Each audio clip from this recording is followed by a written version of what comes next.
রসুল আল্লাহ।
সজীব মোল্লা কিছু টাকা দিয়ে ওনাকে পুরস্কৃত করেছেন।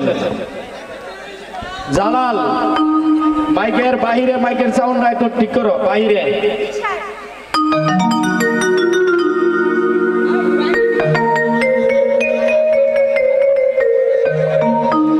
তো যাই হোক, আবার বাইরে এটা ঠিক করতে গিয়ে ভিতরে এটা নষ্ট করো না, চালাও।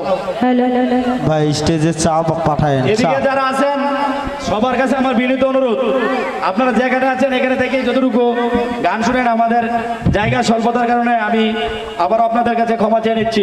ধন্যবাদ সকলকে। হ্যালো, এটার ভোকালটা একটু বাড়বে একটু, ভাইয়া দেখেন সুন্দর হইতেছে, সুন্দর হইতেছে, কিন্তু এটা একটু দেখেন।